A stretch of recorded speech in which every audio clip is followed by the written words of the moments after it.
करते. मस्तक हे पायावरी वारकरी वारकरी संताची करी संताच्या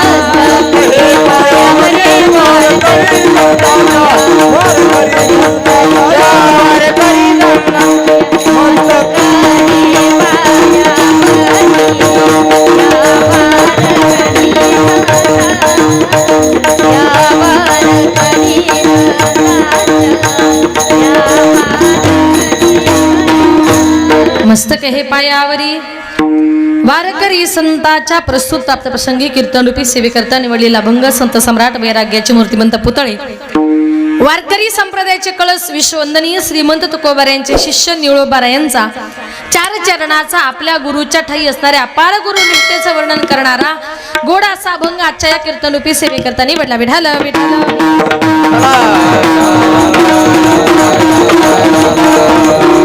केली पायवाट उल्लंघिला माया घाट या भंगाद्वारे निळोबाराय म्हणतात, आमच्या संत महात्म्यांनी तुम्हाला मला प्रत्येकाला एक परमार्थाची पायवाट दाखवण्याचा प्रयत्न केलाय.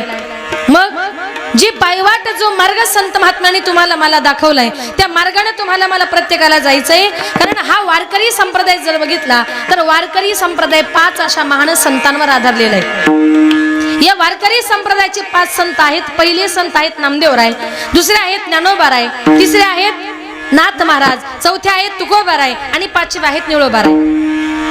या 5चा मिळून सिद्ध असा संप्रदाय तयार झाला. हे 5 संत जर बघितले आणि त्यांचे गुण जर बघितले, नामदेवरायांजवळ आहे प्रेम, ज्ञानोबारायांजवळ आहे ज्ञान, नाथ महाराजांजवळ आहे शांती, तुकोबारायांकडे आहे वैराग्य आणि निळोबारायांकडे आहे गुरुनिष्ठा. की ज्याप्रमाणे आपल्या जीवनामध्ये प्रेम, ज्ञान, शांती, वैराग्य आणि गुरुनिष्ठा हे माणसाचे जीवन सार्थक करणारे 5 पायऱ्या आहेत. याच्यातली एक जरी कमी झाली ना तरी जीवन जगताना अर्थ राहत नाही. पण वारकरी संप्रदायामध्ये जीवन जगत असताना भगवान परमात्म्यावर प्रेम कसं करावं, किती करावं हे माझ्या नामदेव महाराजांकडून शिकावं. कारण नामदेव महाराज म्हणजे प्रेमाची भंडारी आहे. नामदेव महाराजांच्या प्रेमाखातर जगाच्या मालकाने त्यांच्या हातचं दूध प्यावं. नामदेव हाती दूध प्याला. नामदेव महाराजांच्या प्रेमाखातर नामदेव महाराजांचा हातचा नैवेद्य देवानं समर्पित करावा, घ्यावा. नैवेद्य हातीचा मूर्ती जेवी. इतकं प्रेम त्यांनी भगवान परमात्म्यावर केलं का नामदेव महाराजांची प्रत्येक गोष्ट देवाला ऐकावी लागली. म्हणून वारकरी संप्रदायामध्ये जीवन जगत असताना प्रेम कसं करावं हे माझ्या नामदेव महाराजांकडून शिकावं. कारण ती प्रेमाची भांडारे आहेत. आता संप्रदायाचा दुसरा गुण म्हणजे ज्ञान. किती ज्ञान? ज्ञानाचा सागर सखा माझा ज्ञानेश्वर. इतकं ज्ञान त्यांच्या जवळ होतं का ज्ञानोबारायांच्या ज्ञानाचा आपण विचार सुद्धा करू शकत नाही. म्हणून जीवन जगत असताना आपल्या जवळ काय हवं? ज्ञान हवं. कारण तुमच्या जवळ जर ज्ञान असेल तर आजूबाजूचे 4 लोक आपल्याला नमस्कार करतात.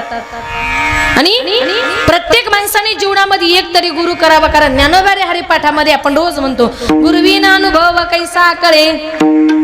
काही काही माणसांचं वय 60-70 वर्षाचं होतं. कीर्तन संपल्या अभिमानाने म्हणतात, एवढा मोठा झालो ताई पण अजूनपर्यंत गुरु केला. मी म्हणते तू कोराच राहिला का? जीवनामध्ये प्रत्येकाला गुरु हवा. या जगामध्ये आपल्याला योग्य वाट दाखवणारा जर कोण असतो तर तो आपला गुरु असतो. गुरु हा आपल्याला योग्य मार्ग दाखवत असतो. गुरु बिन कोण बतावे, गुरु बिन कोण बतावे, बडा बिकट यमघाट, बडा बिकट यमघाट.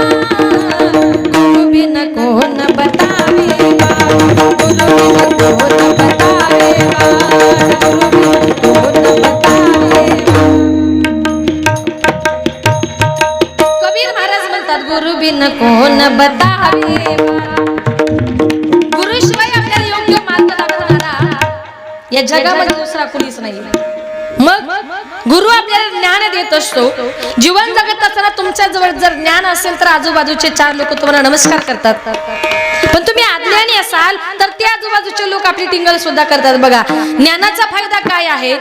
बघा मी कीर्तनकार तुमच्यापेक्षा वयानं सगळ्यांपेक्षा लहान आहे की नाही.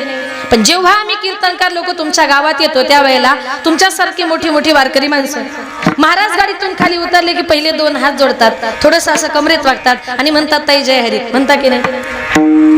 आजही तुम्ही लोक नमस्कार कशाला करतात? आमच्या जवळच्या ज्ञानात. यांच्या जवळ काहीतरी ज्ञान आहे हे कीर्तन सांगतात. म्हणजे यांच्या गळ्यामध्ये तुळशीची माळ आहे म्हणून आजही जग झुकतं वागतं ते ज्ञानाच्या समोर. म्हणून जीवन जगताना आपल्या जवळ काय हवं? ज्ञान हवं. पण होतं ऐका. एका गावात एक मनुष्य रात्रंदिवस दारू प्यायचा.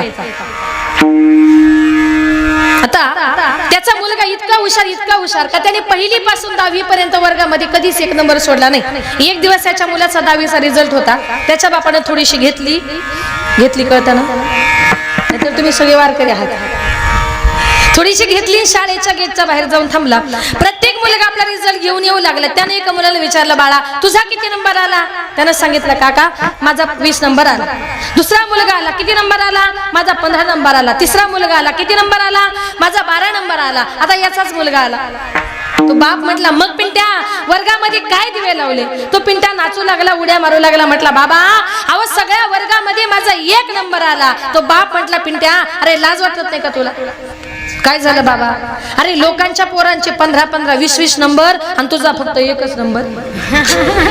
याला कारण का? त्याच्याजवळ असलेलं अज्ञान. जीवन जगताना तुमच्या जवळ अज्ञान नको, तुमच्या जवळ काय पाहिजे? ज्ञान पाहिजे. म्हणून ज्ञान जर हवं असेल तर माझे ज्ञानोबा इतकं ज्ञान त्यांच्या जवळ होतं. ज्ञानियांचा राजा गुरु महाराज, ज्ञानियांचा राजा गुरु महाराज.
ज्ञानियांचा राजा गुरु महाराज म्हणती ज्ञानदेव तुम्हाईसे. म्हणून ज्ञान जर बघायचं झालं तर ज्ञानोबा आहे. आता शांतीची जर गाडी घ्यायची असेल तर पैठणला जावं लागेल. तुम्ही सांगाल शांतीची गाडी घ्यायची पैठणला जायची काय गरज आहे? आमच्या गावात आहे शांताबाई.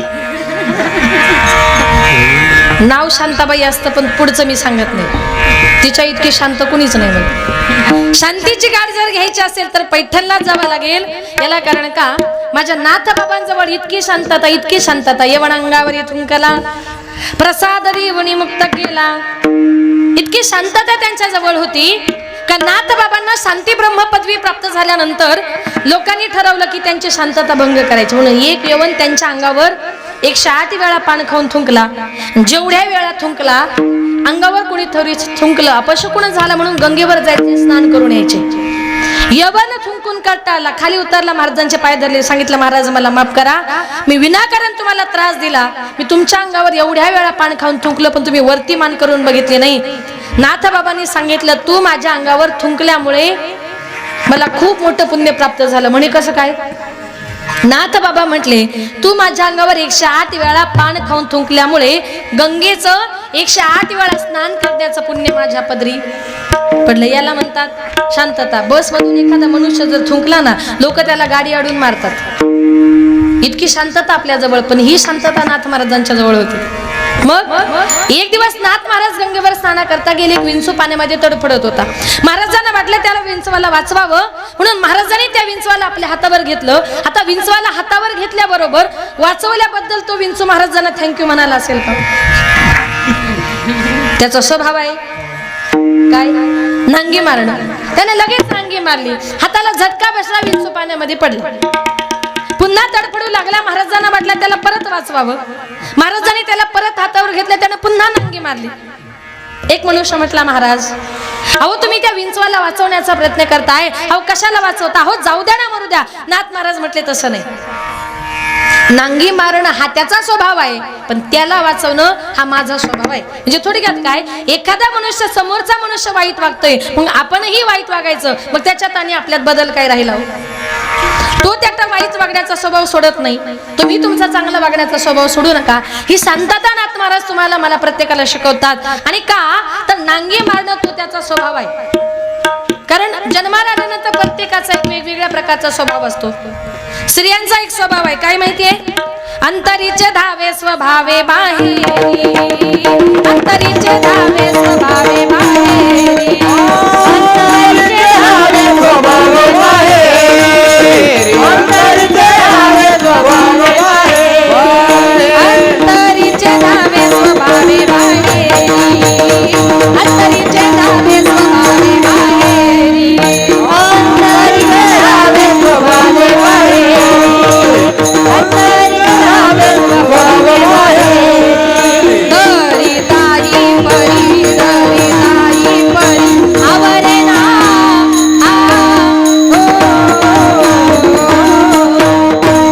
अंतरीचे धावे स्वभावे बाहेरी, अंतरीचे धावे स्वभावे बाहेरी. दरी ताई परी, दरी ताई परी, आवरे ना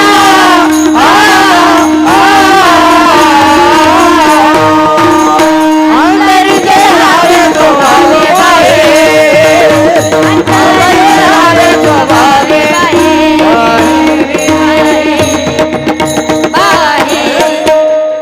अंतरीचे धावे स्वभावे बाहेरी, अंधरिताही पर्यावरे ना. नाही का, महिलांचा एक स्वभाव आहे, पोटामध्ये महिलांच्या काही राहत. एखाद्या बाईनं किती जरी सांगितलं ही गोष्ट मला सांगायची नाही, पण ती सांगितल्याशिवाय राहत नाही. बघा, एखाद्या स्त्रीला एखादी गोष्ट जर माहिती पडली तर टीव्हीला बातमी द्यायच्या अगोदर जरा यांना सांगत जा. एखाद्या स्त्रीला जर माहिती पडलं, ती परत परत शेजारणीच्या घरात जाते, तिला म्हणते बाई तुला म्हणून सांगते, पण दुसरीला सांगू नको. दोघींच्या गप्पा झाल्या का दोघी तिथून उठतात ना दुसरीच्या घरात जाते, तिला म्हणतात बाई तुला म्हणून सांगते, पण दुसरी कोणाला सांगू नको. असं करता करता 2च्या झाल्या 4, 4च्या झाल्या 8, 8च्या झाल्या 16, 16 झाल्या 32. म्हणजे 2 मिनिटांमध्ये बातमी गावभर पसरते. टीव्ही पेक्षाही जलद वेग असतो. का? स्त्रियांच्या पोटामध्ये कधी काही राहत नाही, ते चांगलं आहे. पुरुष मंडळ तुम्हाला खरं सांगते बघा, एक गोष्ट पटेल तुम्हाला, अटॅकचं प्रमाण महिलांमध्ये जास्त की पुरुषांमध्ये? कोणामध्ये? पटकन बोला, कोणामध्ये? पुरुषांमध्ये. का? कारण तुम्हाला जर एखादी गोष्ट माहिती पडली, तुम्ही कुणाला सहजासहजी सांगता का? इतकी मनामध्ये दाबून ठेवता, इतकी मनात दाबून ठेवता का त्याचा तुमच्या रक्तदाबावर परिणाम होतोय आणि त्याच्यामुळे तुम्हाला अटॅक येतोय. आमच्या बायका बघा किती मोकळ्या मनाच्या, माहिती पडला का अजिबात पोटामध्ये ठेवत, म्हणून आम्हाला अटॅक येत नाही. उद्यापासून तुम्ही पण तसंच करत जा. एखादी गोष्ट माहिती पडली का दुसऱ्याला सांगत जा, कारण स्त्रियांच्या पोटामध्ये काही कधी काही राहणार नाही. हा धर्मराजाने आपल्या आईला दिलेला शाप आहे. ऐका, ज्या वेळेला कर्ण धारातीर्थी पडला, कर्णाचा युद्धामध्ये पराभव झाल्यानंतर त्याचा प्राण गेला. प्राण गेल्याबरोबर कुंती मातेला माहिती पडलं. कुंती माता पळत पळत गेली, कर्णाला उचललं आणि आपल्या मांडीवर घेतलं आणि धाय मोकळून रडायला. धर्मराजा पळत गेला आणि सांगितलं, आई अगं आमचा शत्रू गेला आणि तू आनंद व्यक्त करायचं सोडून त्याचं शिर मांडीवर घेऊन तू रडते, कशा करता रडते? तेव्हा कुंती मातेने सांगितलं, धर्मा मी ज्याचं शिर माझ्या मांडीवर घेऊन रडते ना, तो तुमचा शत्रू नाहीये, तो तुमचा सगळ्यात मोठा भाऊ आहे. कुंती सांगती देवाला, कर्ण तो पांडव रे पहिला, कर्ण तो पांडव रे पहिला, कर्ण तो पांडव रे पहिला. काय सांगितलं, कुंती सांगते देवाला आणि कर्ण तो पांडव रे पहिला, हा सगळ्यात मोठा तुमचा भाऊ आहे. आणि त्यावेळेला धर्मराजाने सांगितलं, आई तो जर आमचा सख्खा भाऊ होता, जन्माला आल्यापासून आम्ही त्याच्याशी वैरत्व पत्करलं, शत्रुत्व पत्करलं, आम्हाला जर माहिती असतं ना हा आमचा सख्खा भाऊ आहे, आम्ही त्याला कधीच मारलं नसतं. आणि त्यावेळेला धर्मराजाने सांगितलं, आई आमचा भाऊ गेल्यानंतर तू आम्हाला सांगितलं का तो तुमचा भाऊ होता, इतकी मोठी गोष्ट इतकी वर्ष तू पोटामध्ये लपून ठेवली ना माते, मी तुला आशीर्वाद देतोय का इथून पुढे स्त्रियांच्या पोटामध्ये कधी काही राहणार. अंतरीचे धावे स्वभावे बाहेरी अंधरी ताई परी आवरी ना. म्हणजे स्त्रियांनी कितीही जरी मी ही गोष्ट सांगणार नाही असा सांगायचा प्रयत्न केला, त्या सांगितल्याशिवाय राहत नाही. मनापासून देवाची भक्ती करा, कारण या जगामध्ये भगवान परमात्म्यानं आपल्या भक्ताच्या उद्धाराकरता अवतार घेतलेला आहे. जन्माला आलात नाही एक भगवान परमात्मा आपलासा करा. बघा, एका गावात आषाढी यात्रेच्या निमित्ताने एक वारकरी बाबा पंढरपूरला निघाल्यानंतर त्यांनी आपल्या मुलाला सांगितलं, बाळा पंढरपूरच्या आषाढीची वारी आहे, मी 2-4 दिवस जरा पंढरपूरला चाललो, तू काय कर, मी गेल्यानंतर जरा पहाटे 4 वाजता उठून जरा देवपूजा करत जा. मुलाने सांगितलं, बाबा पहाटे 4 वाजता उठणं वगैरे मला काही जमणार नाही आणि मी काय देवपूजा करणार नाही. बाबांनी सांगितलं, असं नको करू, मी 50 वर्षापासून देवपूजा करतोय, पण तू जर 4-5 दिवस केली नाही तर बाळा एवढ्या वर्ष केलेली देवपूजा फुकट जाईल. मुलगा म्हटलं, ठीक आहे बाबा, तुम्ही पंढरपूरला जा, माझा मी बरोबर घरी देवपूजा करतो. आता बाप पंढरपूरला निघून गेला. पहाटे 4 वाजता आई उठली. आई म्हटली, बाळा उठ, अरे जरा देवपूजा करून घे. मुलगा म्हटला, काय गाई, अगं पहाटे 4ची चांगली साखर झोपेची वेळ आणि सारखी कटकट लावली, देवपूजा कर देवपूजा कर. अरे तो देव आहे, त्याला कटकट म्हणू नये. अगं कटकट नाही तर काय, रागाच्या भरात उठला, देवघरात गेला, देवघरातले सगळे देव गोळा केले आणि देवाने घेऊन रागाने डायरेक्ट एका विहिरीवरच आंघोळ करायला गेला. आता महिला मंडळी एक प्रश्नाचं उत्तर द्या, देवपूजा करायला पाणी किती लागतं? तुम्ही करता ना देवपूजा, हंडाभर कशाला, तांब्याभर बसणार. त्याला इतका राग आला, रागाच्या भरामध्ये सगळे देव उचलले, एका विहिरीवर आंघोळ करायला गेला. आता विहिरीवर आंघोळ करता करता त्याच्या मनात विचार आला, म्हटलं रोज पहाटे 4 वाजता उठायचं, या 10-12 देवांची आंघोळ करायची, प्रत्येकाला पुसायचं, देवाऱ्यात मांडायचं, त्यांना गंध काय, अक्षदा काय, फुलं काय, किती टाइमपास आहे म्हटलं. मग देवपूजा कमी कशी करावी लागेल, त्याने काय केलं, 10-12 देवांपैकी 5-6 देव घेतले आणि रागाने विहिरीमध्ये टाकून दिले. आता बाकीचे देव घेऊन घरी गेला आणि देवासमोराचा हात जोडून बसला. तेवढ्यात आई आली. आई म्हटली, बाळा अरे झाली का देवपूजा, लावला का देवाला गंध? रडायलाच लागला. आईने विचारलं, बाळा काय झालं? म्हटलं कसंही नाही. अगं मगाशी देवाने घेऊन विहिरीवर आंघोळ करायला गेलो, पण आंघोळ करता करता की नाही 5-6 देवांनी विहिरीमध्ये जीवच दिला. आता त्यांनी जीव दिला म्हटलं बाकीच्या देवांना सुतक पडलं ना, मग त्यांना गंध कसा लावायचा? आई म्हटली, बाळा अरे देव कधी जीव देतात का, देवांना कधी सुतक पडतं का, देवाची टिंगल करतो का? रागाच्या भरात उठली आणि त्याच्या ताडकन थोबाडीत मारली. एवढी जोरात थोबाडीत मारल्यावर असा राग आला. रागाच्या भरामध्ये सकाळी सकाळी उठला आणि रागाने डायरेक्ट आपल्या सासूरवाडीलाच निघून गेला. आता सासूबाई दारातच उभी होती. तिने असं लांबूनच जावायला बघितलं आणि म्हणते, जावाई बापू अहो बरं झालं आलात, अहो देवानच तुम्हाला पाठवलं, अहो पंढरीच्या पांडुरंगानच तुम्हाला पाठवलं. जावई म्हटलं, सासूबाई अहो सकाळी 6 वाजता एवढं कौतुक कशा करता चालले, देवानं पाठवलं पांडुरंगानं पाठवलं. ती म्हटली, कसं नाही जावाई बापू, काल तुमचे वडील आमच्या घरी आले, तुमच्या सासऱ्यांना अगदी जबरदस्तीने पंढरपूरला घेऊन गेले. मला कालपासून चिंता पडली होती, उद्या देवपूजा कोण करेल. म्हटली, बरं झालं बाई तुम्ही वेळेवरच आलात. म्हटलं तिकडून सुटलो आणि इकडे आलो. आता पहाटे 4 वाजता सासूबाईने उठवलं. जावयाची देवपूजा म्हटल्यानंतर सासूबाईने अगोदरच सुगंधी फुले, सुगंधी अगरबत्त्या, सुगंधी अत्तर, सगळ्या सुगंधी वस्तू ठेवल्या आणि जावई बापूने देवपूजा करायला सुरुवात केली. आता आपली शेजारी बाई आपल्या वासावरच असते ना, आपल्या घरात काय काय शिस्त.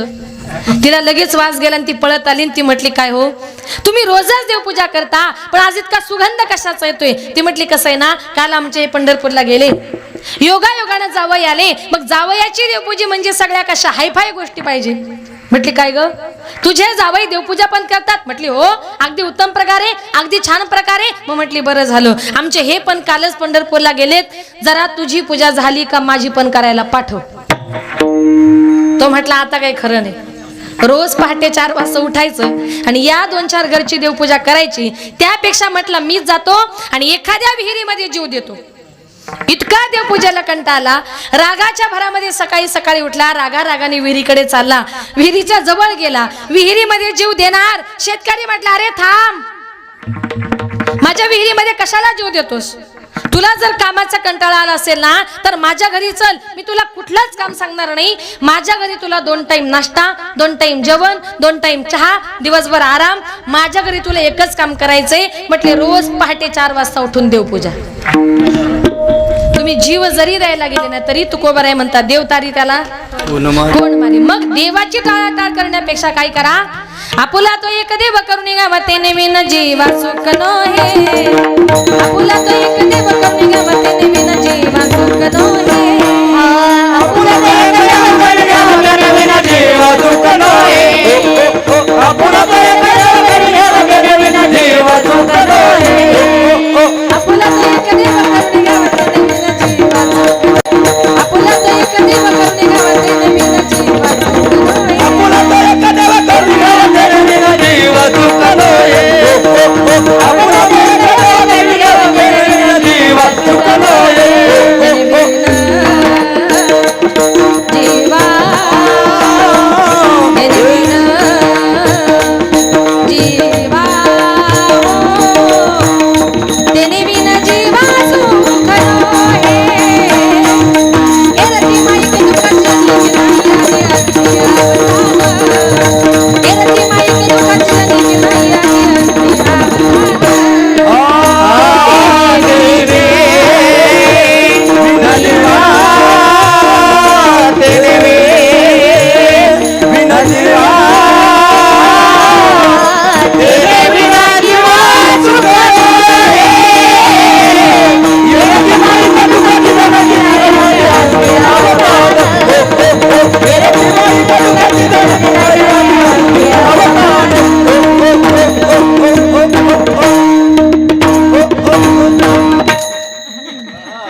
छान म्युझिक दिली हो.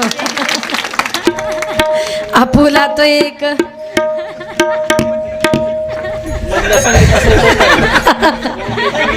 देव करून घ्यावा तेने बी नजवा सुख नो हे. तुकोबर आहे म्हणतात, जन्माला आलात ना एक भगवंत आपला असा करा. आताच्या काळामध्ये लोकांची गंमत तशी झाली, आपल्याला भक्ती नेमकी कुणाची करावी, पूजा नेमकी कुणाची करावी हे कळत नाही. आपला वार बदलला की आपली भक्ती सुद्धा बदलते. सोमवार आल्यावर महादेव, मंगळवारी महिला मंडळ, देवी माता, बुधवारी पांडुरंग परमात्मा, गुरुवारी तुम्हाला देवच माहिती नाही का, बोला ना, प्रभू दत्तात्रय. शुक्रवारी जय जय संतोषी माता, जय जय मा, जय जय संतोषी माता, जय जय. शनिवारी हनुमंतरायण. रविवार आलं की अहम वाघ्या सोहम वाघ्या प्रेम नगरावारी. सावध होनी भजनी लागा देव करा कैवारी. मल्हारीची वारी माझ्या मल्हारीची वारी. मल्हारीची वारी माझ्या मल्हारीची वारी. मल्हारीची वारी माझ्या मल्हारीची वारी. मल्हारीची वारी माझ्या मल्हारीची वारी. हरिदेव माझा शिवशंकर अवतार, बाई लावी तो भंडार नांदे जेवढा गडावर. मल्हारी देव माझा शिवशंकर अवतार, बाई लावी तो भंडार नांदे जेवढा गडावर. मल्हारी देव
आपला वार बदलायला की आपली भक्ती बदलते.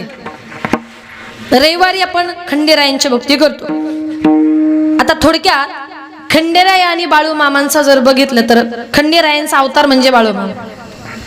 देवाला आपल्या प्रत्येक भक्तापर्यंत जाणं शक्य नाही, म्हणून संतांच्या रूपाने बाळूमामाच्या रूपाने खंडेरायानं या जगामध्ये अवतार घेतलेला आहे. तोही महादेवाचाच अवतार आहे. खंडेरायांचा अवतार म्हणजे महादेवाचा अवतार. महादेव नंतर खंडेराया झाले आणि खंडेरायानंतर बाळूमामा झाले. हे वेगवेगळ्या प्रकारचे रूप धारण केलेले आहेत. कशा करता? केवळ फक्त आपल्या भक्ताच्या उद्धारा करता. बाळूमामा वैदव वैदव वैद त्यानं विद्या केल्या पैदव पैदव पैद. बाळूमामा वैदव वैदव वैद त्यानं विद्या केल्या पैदव पैदव पैद. रुद्राचा अवतार हो राहतो अदमापुरा. उधळून भंडारा हो ज्ञान गंगेची अमृतधारा. रेशमी भेटा रेशमी भेटा मस्तकी त्याला सोन्याची किनार. दिसे रूप मनोहरा त्याच्या नजरेत तलवार. बाळूमामा वैदव वैदव वैद त्यानं वेड्या केल्या पैदव पैदव पैद. बाळूमामा वैदव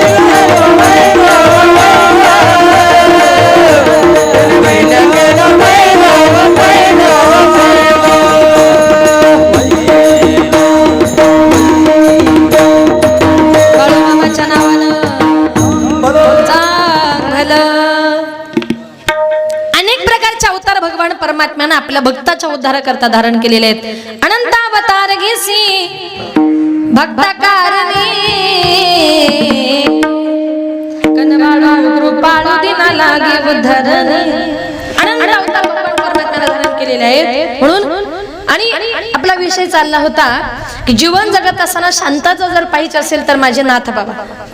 पुढचं उदाहरण आहे ते म्हणजे वारकरी संप्रदायाचं वैराग्य. वैराग्य दाखवायचं झालं तर माझे तुकोबरा. इतकं वैराग्य इतकं वैराग्य. तुकोबरांच्या घराचं वर्णन जर बघितलं तर घर चंद्रमोळी, केळीवर नारळी, चुलीवर हारळी. तुकोबरांच्या घरामध्ये झोपलं की आकाशातला चंद्रवरती दिसायचा. पाणी पिण्यासाठी केळीवर एक नारळाची करवंटी होती आणि पाऊस आला की सगळ्या चुलीवर हरळ उगवायची. याचा अर्थ काय? तुकोबरांच्या घरातली चूल सुद्धा कधी पेटत नव्हती. इतकं वैराग्य. पण तुकोबराय म्हणजे सर्वसामान्य नव्हते. तुकोबराय म्हणजे पूर्वीच्या काळचे श्रीमंत सावकार. एक दिवस चोरांना वाटलं तुकोबराय सावकार आहे, तुकोबरायांच्या घरी जावीन चोरी करावी. चोर तुकोबरायांच्या घरी चोरी करण्याकरता गेले. आता एका प्रश्नाचं जरा पटकन उत्तर द्या. आपल्या घरी चोर जर चोरी करायला आले तर पहिलं कुठून डोकून बघतात? बरं दरवाजातून कसं बघतील बरं? चोरी केली नाही वाटतं. खिडकीतून बघतात. कुठून? खिडकीतून. चोर तुकोबरायांच्या घरी चोरी करण्याकरता आले.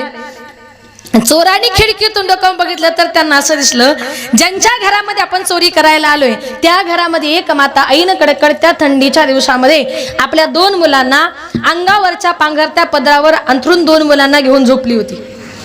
कडाक्याची थंडी पडलेली होती. ती आई आणि मुलं थंडीमध्ये कुडकुडत होती. चोरांनी विचार केला की अरे आईने कडकडत्या थंडीच्या दिवसामध्ये ज्यांना अंगावर घ्यायला गोधडी सुद्धा नाही त्यांच्या घरी काय असणार हो.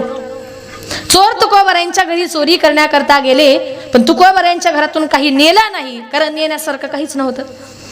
तुकोबरायांच्या घरातून काही नेलं नाही पण तोंड लपवण्याकरता चोरी करण्याकरता जी काही घोंगडी आणली होती ना ती घोंगडी चोरांनी तुकोबरायांच्या बायकोच्या मुलांच्या अंगावर टाकली. चोर आपल्या घरी निघून गेले. आम्ही सदैव सोडाके जवळ येता चोर धाके. सदैव सोडाके जवळ येता चोर धाके. आम्ही सदैव सोडाके जवळ येता चोर धाके. आम्ही सदैव सोडाके जवळ येता चोर धाके.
सुडके जवळी येता चोर धाके.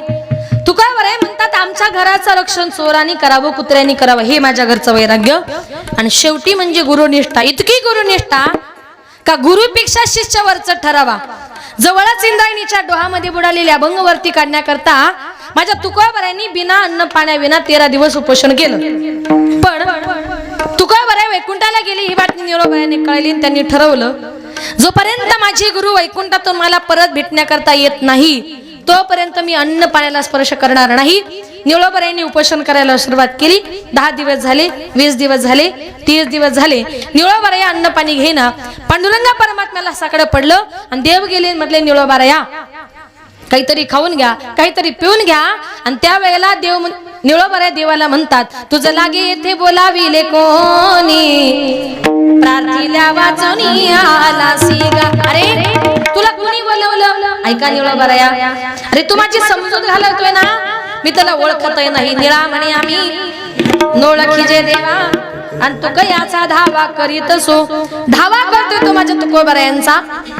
30 दिवस झाले, 40 दिवस झाले आणि 42व्या दिवशी निळोबारायांच्या हट्टा खातर वैकुंठाला गेलेले तुकोबाराय निळोबारायांना भेटण्याकरता परत खाली आले. याला म्हणतात गुरुनिष्ठा. मग हीच गुरुनिष्ठा निळोबाराय तुम्हाला मला शिकवतात. म्हणून संत महात्म्यांनी जो मार्ग दाखवला, मार्ग दावणी गेल्या आधी दयानिधी संतती तेनेची पंथे चालू जाता न पडे गुंता कोठे काही किंवा वेद मार्गे मुनी गेले त्यांचे मार्गी चाललो. ज्या मार्गाने संत महात्मे गेलेत तीच परमार्थाची पायवाट माझ्या निळोबारायांनी तुम्हाला मला प्रत्येकाला दाखवली. अभंगेनी पायवाट केली पायवाट केली पायवाट केली पायवाट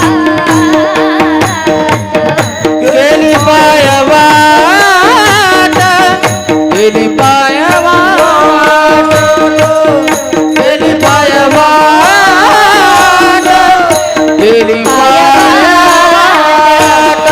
केली पायवाट केली पायवाट केली पायवाट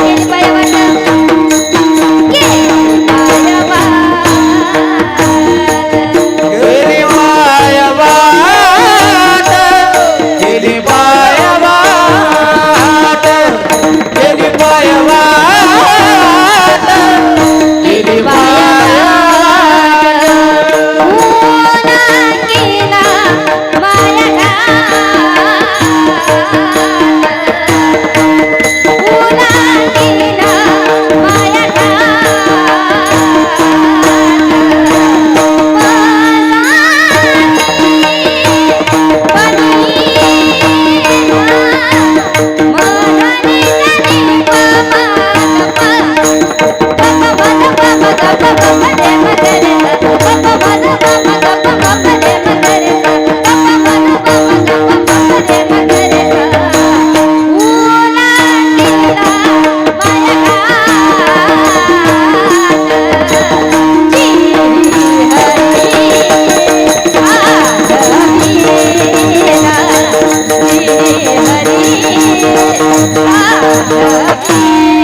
केली पायवाट उल्लंघिला माया घाट.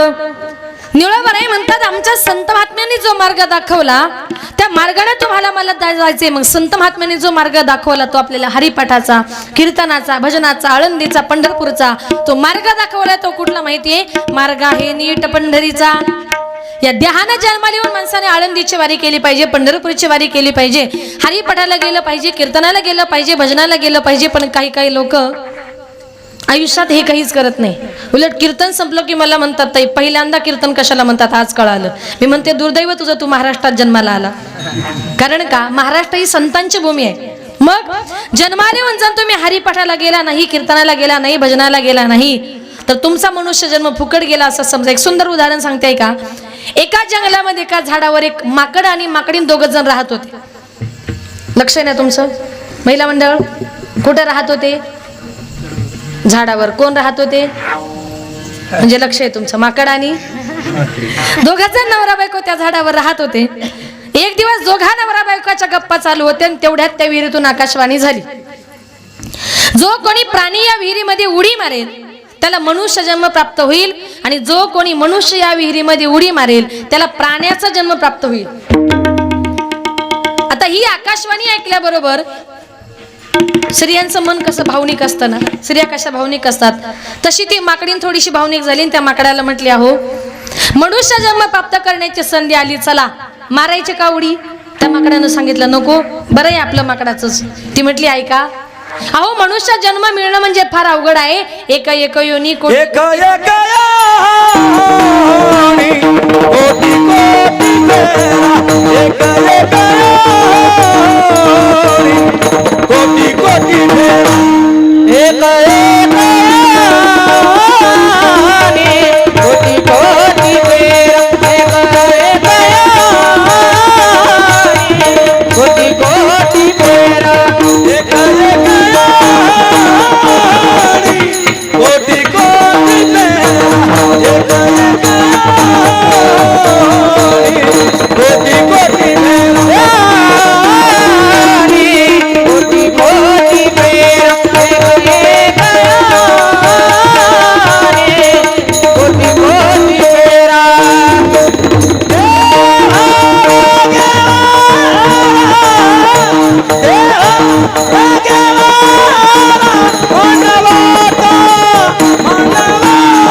चाल म्हटली तुम्ही.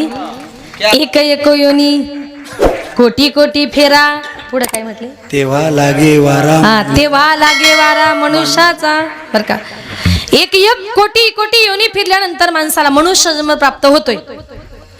मग अनासही तो आपल्याला मिळणार आहे, नाही कशाला म्हणता. आता या जगामध्ये स्त्री हट्ट झाला की पुरुषाला नाही बोलताच येत नाही. त्याने सांगितलं तू इतकी हट्ट करते ना, ठीक आहे आपण विहिरीमध्ये उडी मारू, पण उडी मारताना दोघांनी बरोबर. नाहीतर मी मारायचो उडी आणि तू राहायची झाडावर बसून, असं नको व्हायला. ती म्हटली तेवढा बाईकवर विश्वास नाही का? विश्वास नसेल तर म्हटले हात पकडा, तुम्ही 1 2 3 म्हणा. आणि तुम्ही 1 2 3 म्हटले का आपण उडी मारू. ते माकड म्हटलं ठीक आहे. त्यानं आपल्या बायकोचा असा पॅक हात पकडला. ते माकड म्हटलं 1 2 3 म्हटलं की दोघांना बरोबर कोणी विहिरीमध्ये उडी मारली. आता विहिरीमध्ये उडी मारल्या बरोबर त्या माकडाचा झाला दिव्य पुरुष आणि त्या माकडीनीची झाली सुंदर स्त्री. दोघे जण नवरा बायको विहिरीच्या वरती आले, एकमेकांची प्रशंसा करू लागले. तिने सांगितलं हो प्रशंसेचा राहू द्या, इतका सुंदर मनुष्य देह प्राप्त झालाय ना, चला पटकन कुठेतरी जाऊ, एखादा गुरु करू, गळ्यामध्ये माळ घालू, हरिपाठाला काय, कीर्तनाला काय, भजनाला काय, आळंदीला काय, पंढरपूरला काय, आणि उरलेल्या आयुष्यामध्ये या संपूर्ण मनुष्य देहाचं सार्थक करून घेऊ. त्या माकडानं सांगितलं अगं तुझ्या सांगण्यावरून माकडाचा माणूस झालो, आणि तू म्हणते आता गळ्यामध्ये गळ्यामध्ये माळ घालायची, हरिपाठाला जायचं, कीर्तनाला जायचं, भजनाला जायचं, म्हणजे खाणं पिणं सगळं बंद करायचं. माझ्याच्याने काही ते शक्य होणार नाही. तिने सांगितलं किती खाता, आता अर्ध्याला जास्त वय झालं, आता तरी सुधरा, आता तरी माळ घाला. बघा कितीतरी बायका आपल्या नवऱ्यांना समजावण्याचा प्रयत्न करतात, पण माकडं ऐकत. माकडाबद्दल बोलते बरं, माणसाबद्दल नाही, अजिबात गैरसमज करू नका. माकडच ते त्यांना ऐकलंच नाही. तो म्हटला तू इतकी माळ घालायचा आग्रह करते ना, माझं माकडाचंच बरे. म्हटलं मी परत विहिरीमध्ये उडी मारतो. तिने सांगितलं ऐका, नका मारू उडी, परत हा मनुष्य देह मिळणार नाही. तो म्हणायचं नाही नाही, मी विहिरीतच उडी मारतो, तुम्हाला माळ घालायला लावशीनच. ती म्हणायची ऐका, नका मारू उडी. त्यानं काही त्याच्या बायकोचं ऐकलं नाही, आणि त्या माणसानं जी विहिरीमध्ये उडी मारली, उडी मारल्याबरोबर परत त्या मनुष्याचं झालं परत माकड. ऐका पुरुष मंडळ, जे पुरुष लोक आपल्या बायकोचं चांगलं ऐकत नाही, एक दिवस त्यांचं माकडच होतं बरं का माने साहेब. चांगलं म्हटलं बरं का, सगळं नाही का. बायकोचं फक्त चांगलं ऐकायचं. त्यानं तिचं ऐकलं नाही, त्यानं परत विहिरीमध्ये उडी मारली, आणि उडी मारल्याबरोबर त्या माणसाचं झालं परत माकड. आता ते माकड विहिरीच्या वरती आलं. तुमचं तसंच आहे का? नाही ना. ते माकड विहिरीच्या वरती आला. आता ऐका, एक कल्पना करा, त्याची बायको म्हणजे सुंदर स्त्री, रूपवान स्त्री, आणि तिचा नवरा म्हणजे ते असं माकड. ते कसा दिसत असेल जोडा नवरा बायकोचा, एक कल्पना करा. तेवढ्यात तिथल्या जंगलाचा राजा तिथे फिरण्याकरता आला, आणि त्या राजानं बघितलं, अरे इतकी सुंदर स्त्री विहिरीच्या कडेला बसली आणि माकडाच्या बरोबर गप्पा मारते, तिच्या जीवाला धोका आहे. म्हणून राजा पळत पळत गेला. राजानं त्या स्त्रीच्या बोटाला धरलं आणि तिला घेऊन आपल्या राजवाड्याकडे चालला होता. ते माकड पाठीमागून रडत होतं, विनंती करत होतं, सांगत होतं, राजेसाहेब ती माझी बायको आहे, नेऊ नका तिला, पाया पडतो तुमच्या. आता मला सांगा पुरुष मंडळ, माकडानं किती सांगितलं ही सुंदर बायको माझी आहे, मग माकडाला बायको मिळेल? म्हणून प्रत्येक माई बापानं ऐका, आत्ताच्या काळामध्ये माकडांना बायका मिळत नाही. ऐकलं का? आत्ताच्या काळामध्ये माकडांना बायका मिळत नाही. ज्या ज्या आई बापाला आपल्या मुलाचं चांगलं व्हावं असं वाटत असेल, तर तुमचा मुलगा रात्री बेरात्री कुठे जातो, उशिरापर्यंत काय करतो याची चौकशी करा. आणि जर तुम्ही तुमच्या मुलांची चौकशी केली नाही, तर एक दिवस तुमच्या मुलाची फजिती सुद्धा त्या माकडासारखीच. संतवात्मे म्हणतात, एवढंही सांगून जर तुम्ही ऐकत नसाल, तर हे जरी नाही काल मग दुसरा येईल, हे जरी नाही काल, हे जरी नाही काल मग दुसरा येईल, हे जरी नाही काल. सरते शिवदेवा काळ बांधून नेईल, सरते शिवदेवा, सरते शिवदेवा काळ बांधून नेईल, सरते शिवदेवा. आमचे काय माझा येईल, एका जनार्दनी आमचे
जेवढं काही म्हटले ना सगळ्याचा अर्थ एकच आहे.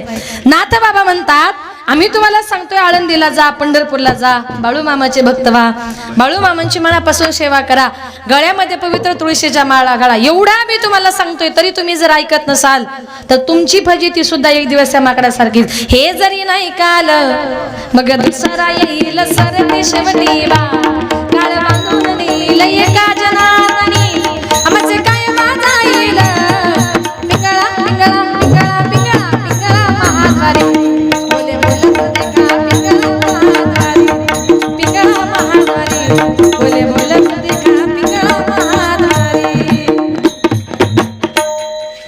संत महात्मे तुम्हाला मला प्रत्येकाला उद्धाराचं साधन सांगतायत. म्हणून संत महात्म्यांनी जी वाट दाखवली, कैली पाय वाट उल्लंघिला माया घाट.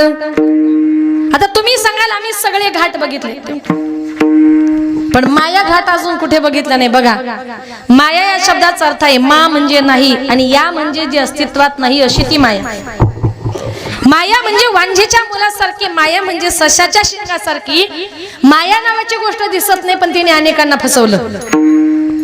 बघा, ज्या वेळेला भगवान महादेव जंगलामध्ये तपश्चर्या करत होते, जंगलामध्ये तपश्चर्या करत असताना एक ती माया भिल्लिनीच्या रूपामध्ये जंगलामध्ये आली, आणि भगवान महादेवांनी जेव्हा त्या भिल्लिनीला बघितलं ना, भगवान महादेव त्या मायेच्या पाठीमागे फसले, आणि भगवान महादेवांची अवस्था कशी झाली, धडक मारिली मारिली मारिली शंकरा, धडक मारिली मारिली मारिली शंकरा, धडक मारिली मारिली मारिली शंकरा, धडक मारिली मारिली मारिली ब्रह्मयाचा मातेरा गेला, ब्रह्मयाचा मातेरा गेला, ब्रह्मयाचा ब्रह्मयाचा ब्रह्मयाचा मातेरा, गेला ब्रह्मयाचा ब्रह्मयाचा ब्रह्मयाचा मातेरा. चंद्रासी चंद्रासी दरारा, इधर चंद्रासी चंद्रासी चंद्रासी दरारा, चंद्राची चंद्राची चंद्राची दरारा, चंद्राची चंद्राची दरारा.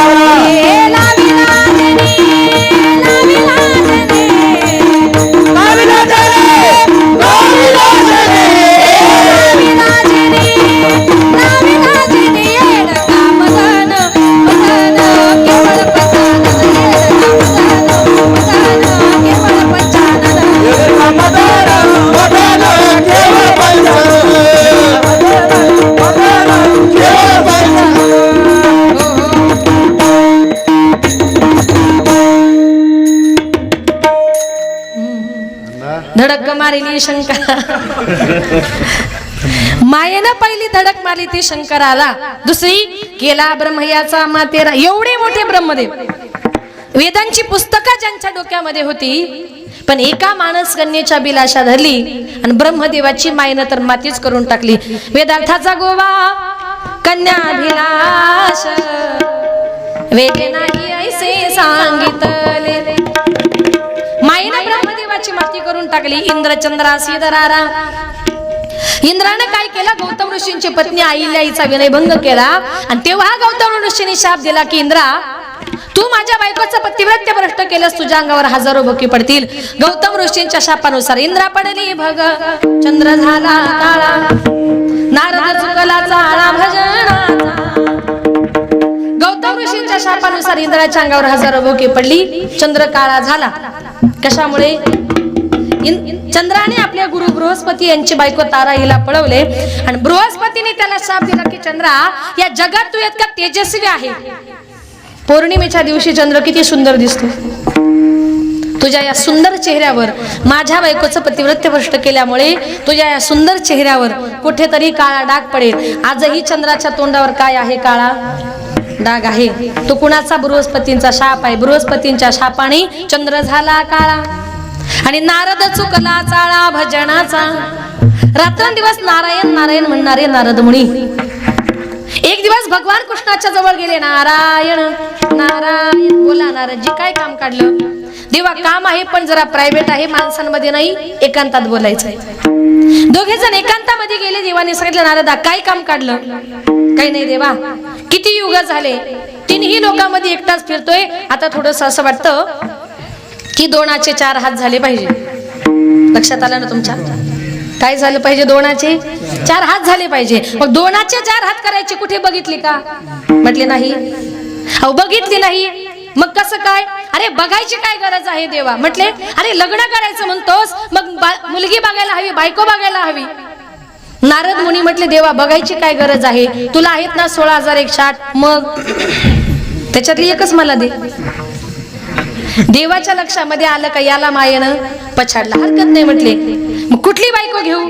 देवानं सांगितलं जिच्या जवळ मी उभा नसेल ना ती बायको तुला घेऊन जा. त्याला इतका आनंद वाटला की आता मला देवाची बायको मिळणार. नारद मुनी या मालातून त्या माला जे पळत सुटले ना, 16,108 बायकांच्या जवळ भगवान श्रीकृष्ण परमात्मा उभे होते. पश्चाताप झाला होता, अपमान झाला होता, पळत गेले, गंगेमध्ये बुडी मारली. म्हटले माझी बायको तुला पाहिजे ना? काय म्हटले? माझी बायको तुला पाहिजे ना? त्यानं गंगेमध्ये बुडी मारल्या बरोबर पाण्यातून वरती आला. देवाने नारदाचीच नारदी केली. पुढे लग्न झालं. तिला 60 मुले झाली. 60 मुलांच्या करता करता त्या नारदीला भजन करण्याकरता वेळ राहिला नाही. म्हणून नारद चुकला चाळा भजनाचा. निळोबाराई म्हणतात मायेमध्ये महादेव फसले, ब्रह्मदेव फसले, इंद्र फसला, चंद्र फसला, नारद मुनी फसले, सगळेच फसले. पण माझ्या गुरुनी, माझ्या तुकोबराईने काय केलं? उल्लंघिला माया घाट. माझ्या गुरुनी मात्र तो मायेचा घाट पार केला. मग म्हटले तुमच्या गुरुनी मायेचा घाट पार करण्याकरता नेमकं केलं तरी काय हो? काही नाही म्हटले, सोपं केलं. काय केलं? माझ्या गुरुनी रात्रंदिवस हरी आठवला. नुसता आठवला नाही तर त्याला हृदयात नेऊन साठवला. अभंगाचे दुसरे आठवेला जे हारे आठवेला जे हारे आठवेला जे हारे आठवेला आठवेला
गेली पायवाट उल्लंघिला माया घाट जिही हरी आठविला जिभे हृदय धरिला.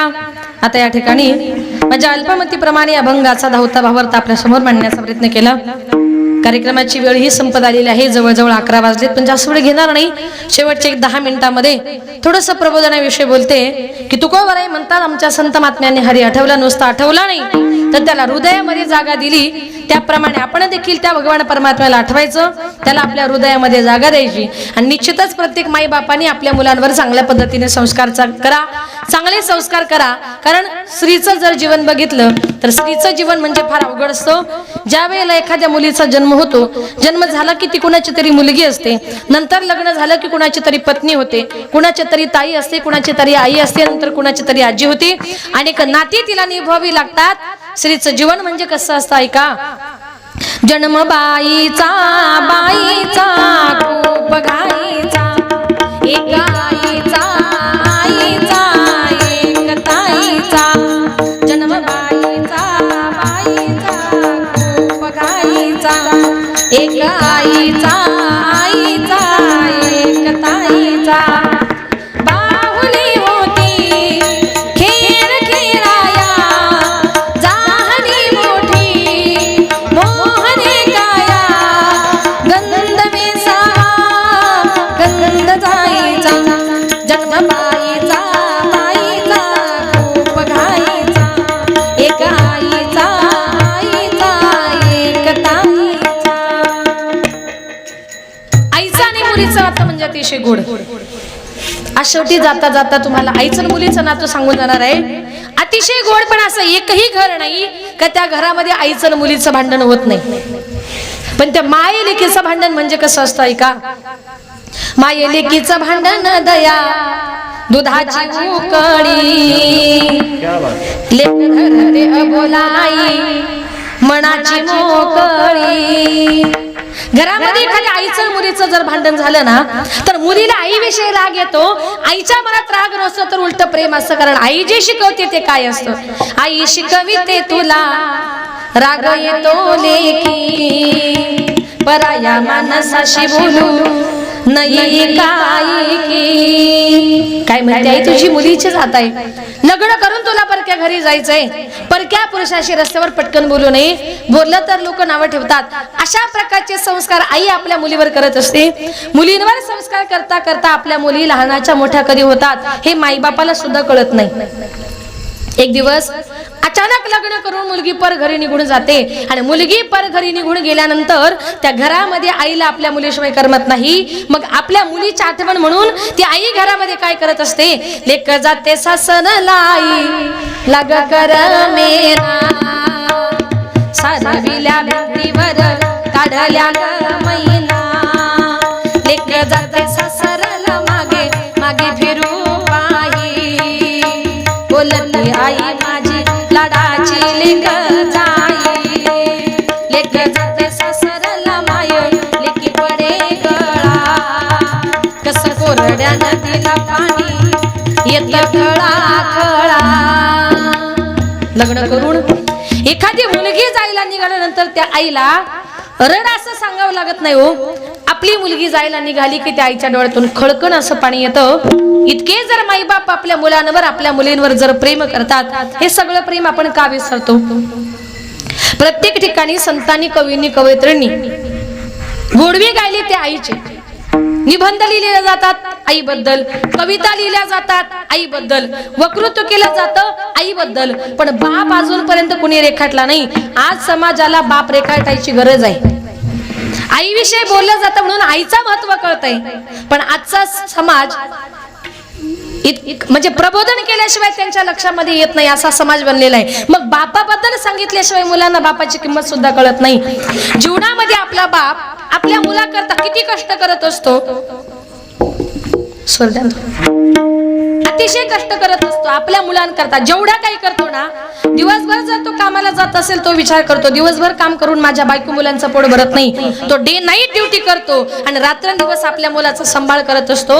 तो जीवनामध्ये आपला बाप किती महत्वाचा असतो प्रत्येकानं ऐका. उरामंदी माया त्याच्या काळ्या मेघावानी, दाखविना कधी नाही कोणा डोळ्यातन पाणी झिजू झिजू संसाराचा गाडा हाकला वटामंदी हसू जरी कणा वाकला घडीभर तू थांब जरा ऐकायची धापद लैया वगड हाय गड्या उमगाया बापर उमगाया बापर लैया वगड हाय गड्या उमगाया बापर उमगाया बापर मुकी मुकी माया त्याची मुकी घाल मेल लेकराच्या पायी उभा जन्म उधळेल आधाराचा जणू वाकलं बाळ त्याच्या आईला वाचोळा जिनरान माळ जिनरान माळ घडीभर तू थांब जरा ऐक त्याची धापद लैया वगड हाय गड्या उमगाया बापर उमगाया बापर लैया वगड हाय गड्या उमगाया बापर उमगाया बापर जीवनामध्ये आपला बाप किती महत्वाचा असतो बापाची किंमत सांगितल्याशिवाय किंमत कळणार नाही म्हणून आजही शेवटी जाताना इथे बसलेल्या प्रत्येक आई बापाची व्यथा मी तुमच्या समोर मांडणार आहे जीवनामध्ये आपला बाप आपल्या करता काय काय करत असतो रोजच्या जीवनाची सोय करणारी आई आपल्या पटकन लक्षामध्ये राहते पण पडद्याच्या पाठीमागे आयुष्याच्या शिदोरीची सोय करणारा बाप आपण का विसरतो मग आपल्या जीवनामध्ये आपला बाप किती महत्वाचा असतो इथे बसलेल्या प्रत्येकाची व्यथा मांडणार आहे प्रत्येकानं फक्त एक शब्द लक्षपूर्वक ऐका आणि जो मुलगा ऐकेल ना तो कधीच आपल्या मायबापाला घराच्या बाहेर काढणार नाही किती बाप महत्वाचा असतो बाप नसतो कुणाच्या ध्यानी मनी बाप माझा वेदनांचा धनी बाबा नसतो कुणाच्या ध्यानी मनी बाबा माझा वेदनांचा धनी आई मायेचा सागर ही सत्य आहे कहाणी पण दुर्लक्षित बापाच्या त्या व्यथा कुणीतरी जाणी बाबा नसतो कुणाच्या ध्यानी मनी बाबा माझा वेदनांचा धनी आई तव्यावरची भाकरी बापा तव्यावरचा पलिता भाकरी करवू नये म्हणून चटके खाई माझा पिता वेदना किती जरी झाल्या तो कोणाला सांगत नाही फक्त गरजा परिवाराच्या तो पूर्ण कर दुःख लपवून हासतो वरवरुनी बाप माझा वेदनांचा धनी आई म्हणजे घराची भिंत बाप आहे पाया घराचा त्याच्या अंगावरती भार कुटुंब संसाराचा पत्नीला जरीची साडी नवे कपडे मुलांना आणून बाप माझा गावभर फिरतो फाटलेली दूध तुटकी चप्पल केसाला नाही फणी बाप माझा वेदनांचा धनी बाप गेल्यावरती कळेल कुंकवाचे मोल मुलांना कळून येईल काय होता बापाचा रोल बाप गेल्यावरती कळेल कुंकवाचे मोल मुलांना कळून येईल काय होता बापाचा रोल आई समजा रुक्मिणी माता बापात विठ्ठल पहावा या दोन दैवता पोटी पुन्हा पुन्हा जन्म मी घ्यावा जपा त्यांच्या म्हातारपणी बाप माझा वेदनांचा धनी आई मायेचा सागर ही सत्य आहे कहाणी पण दुर्लक्षित बापाच्या त्या व्यथा कुणीतरी जाणी बाप नसतो कुणाच्या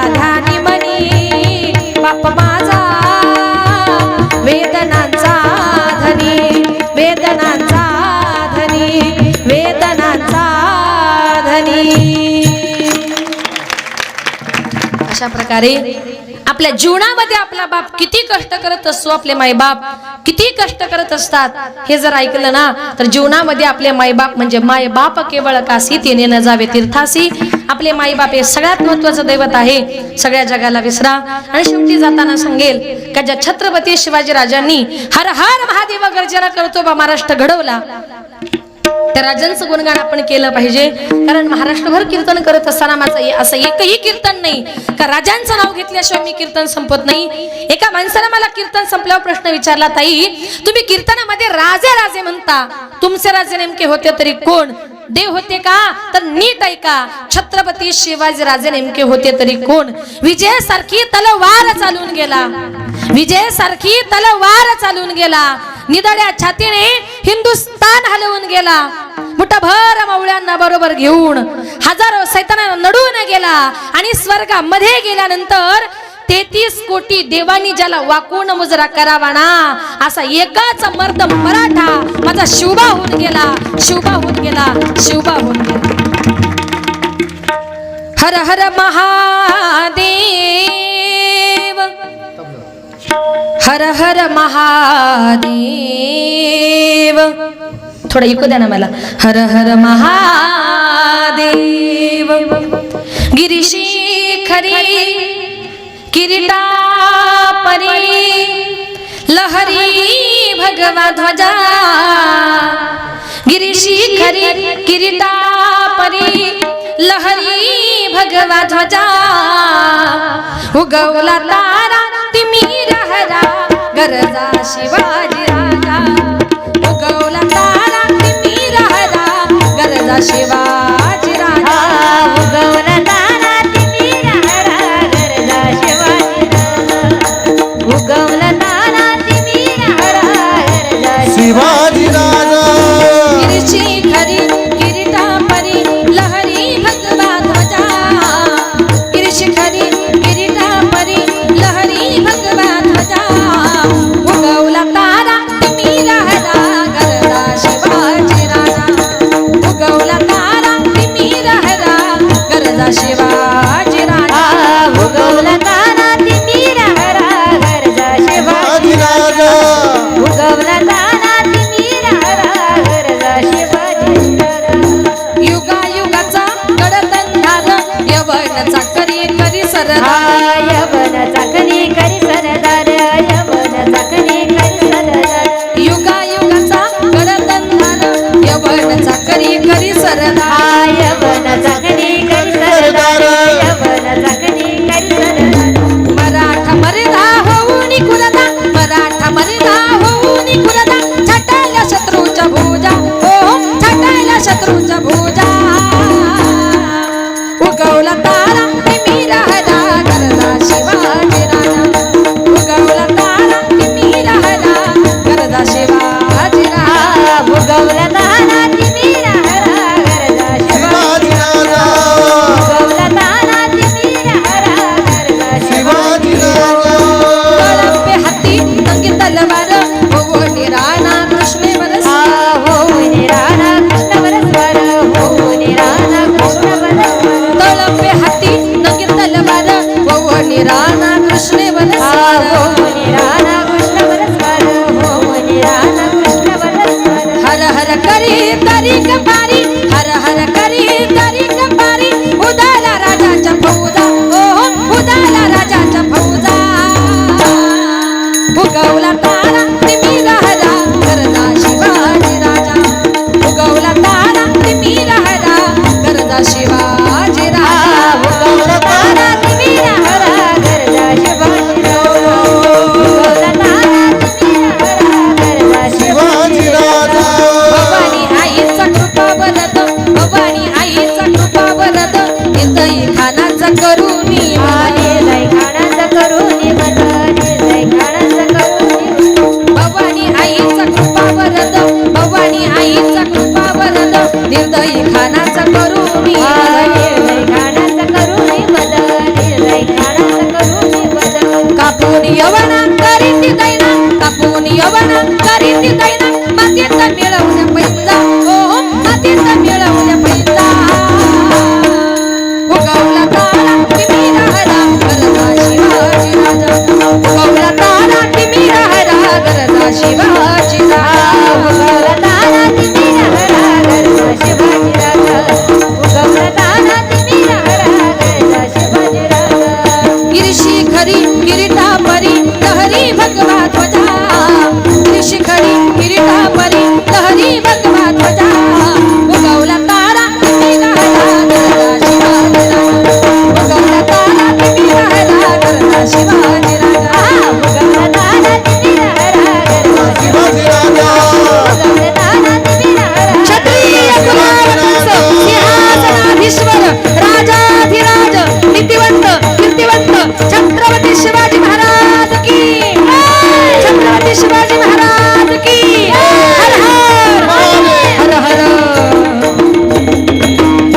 मामाच्या नावानं, बाळू मामाच्या नावानं, बाळू मामाच्या नावानं चांगलं. आज या ठिकाणी आपल्या या श्री क्षेत्र वाघाडी गावामध्ये चालत असलेला अखंड हरिनाम सप्ताह, या सप्ताहाचं हे 3रं वर्ष आहे आणि 3ऱ्या वर्षामध्ये पदार्पण करत असताना आजची ही 5व्या दिवसाची कीर्तन रूपी सेवा, कीर्तन पुष्प गुंफण्याकरता माझ्याकडे आलं. मला वाटतं मागच्या वर्षी मला 5वा दिवस होता आणि कीर्तन संपल्याबरोबर निघालो तेव्हाच आमचे माने अण्णा म्हटले की ताई पुढच्या वर्षी पण हाच दिवस लगेच फिक्स करा. त्याच्यानंतर मध्ये एकदा धोंडे जेवणाच्या वेळेला त्यांच्या व्याह्यांकडे कीर्तन झालं हिंगोलीला. तिकडे सुद्धा अण्णांनी मला नेलं आणि सांगितलं आमची ताई सुद्धा चांगली कीर्तन करते. खूप मोठा कार्यक्रम तिकडे झाला होता. एक 3रा योग आहे अण्णांकडे येण्याचा. आमचे माने अण्णा, बाजूला आमचे आदरणीय राठोड भाऊ, ते दोघंही वर्षभर कॉन्टॅक्ट मध्ये असतात, संपर्कामध्ये असतात आणि निश्चितच त्यांनी मला बहीण मानलेलं आहे आणि वर्षभर मला फोन करून चौकशी करतात, ताई कसं चाललंय, कुठे कार्यक्रम आहेत. आणि पुन्हा एकदा आपल्या गावात येण्याचा योग आला, त्याबद्दल आमचे माने अण्णा आणि राठोड भाऊ यांचं मनपूर्वक मी आभार मानते. समस्त ग्रामस्थ मंडळी, आपल्या सर्वांचं पुनश्च एकदा या ठिकाणी दर्शन झालं आणि आपल्या बाळू मामाच्या मंदिराचा नवीन भूमिपूजन सोहळा 18/4 म्हणजे 18 एप्रिल रोजी या मंदिराचा भूमिपूजन सोहळा होणार आहे. सध्या छोटंसं मंदिर आपण तयार केले, पण भविष्यामध्ये खूप मोठं असं मंदिर बनवण्याचा बाळू मामाच्या भक्तांचा निश्चय आहे.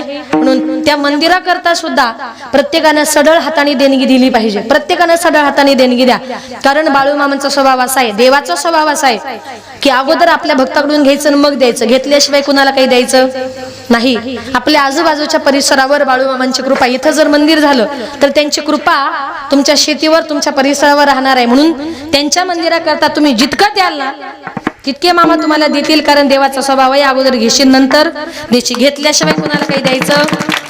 म्हणून सढळ हाताने त्या मंदिराकरता मदत प्रत्येकानं करा आणि मंदिराची भरभराट होत राहो. सुंदर मंदिर या ठिकाणी निश्चित उभं राहील अशी मी या ठिकाणी ग्वाही देते. या कीर्तनाकरता ज्यांनी 2 तास गोड अशी मृदुंगाची सेवा दिली ते आदरणीय हरिभक्तपरायण रघुनाथ महाराज माने, ते या ठिकाणी आलेले आहेत. अतिशय गुड अशी सेवा दिली. महाराजांचं या ठिकाणी मनपूर्वक आभार. माझ्याबरोबर आलेले आमचे आदरणीय बंडोपंत पानसरे गुरुजी, ते देखील या ठिकाणी आलेले आहेत आणि तुम्ही बघितलं असेल तबला वाजवण्यात त्यांचा कोणीच महाराष्ट्रात हात धरू शकत नाही, पण निश्चितच आज योगायोगाने गुरुजी या ठिकाणी आलेले आहेत आणि त्यांचे 4-5 हजार शिष्य महाराष्ट्रामध्ये आहे. पण तरी सुद्धा आज त्यांना म्हटलं की आमच्या बरोबर तुम्ही चलाच. या ठिकाणी गुरुजी आले, अतिशय गोड अशी सेवा दिली. त्यांचंही आपण या ठिकाणी टाळ्या वाजवून स्वागत करूया. आणि बरं का, ते नुसते तबला वाजवत नाही वारकरी संप्रदायात, नाही तर सोलापूर जिल्ह्यामध्ये एका कुंभार गावचे ते सरपंच सुद्धा आहेत. हा, म्हणजे अतिशय दोनही काम ते करतात. त्यांचंही या ठिकाणी मनपूर्वक आभार. आणि बाकी सगळी टाळकरी मंडळी, वारकरी मंडळी ज्यांनी गोड असं गायनाचं काम केलं ते आदरणीय हरिभक्तपरायण अशोक महाराज. मला वाटतं 1-2 वेळा तुम्ही गायनाला होते, आजही या ठिकाणी आलात. त्यांचा आवाज फार गोड आहे, फार कडक आहे, पण आज प्रमाण कमी गायक जास्त झाले. अशोक महाराज आदरणीय हरिभक्तपरायण, अनिल महाराज आदरणीय हरिभक्तपरायण, विठ्ठल महाराज. पहिली चाल खूप गोड झाली, सुंदर असं गायन केलं. माझी विद्यार्थिनी म्हणजे उद्यापासून ते जरा अजून नाचत जातील. विनेकरी महाराजांचा भार. इकडची ही संस्थेतले विद्यार्थी तुमच्याच का? महादेव महाराज नरवडे, त्यांच्या संस्थेतले हे सगळे विद्यार्थी या ठिकाणी आले, गोड सेवा दिली. धन्य माता पिता तयाची. आज याच तरुणांची, याच मुलांची आपल्या वारकरी संप्रदायाला परमार्थाला गरज आहे. त्यांचंही जरा टाळ्या वाजवून स्वागत करूया. आणि प्रत्येक मायबापाने एक विचार करा की आपला मुलगाही जरा इथे दिसला पाहिजे. खाली बसण्यापेक्षा जरा टाळ घेऊन उभे राहत जा पुढच्या वर्षी असो. आणि तुम्ही सगळा श्रोतवर्ग, माझ्या सगळ्या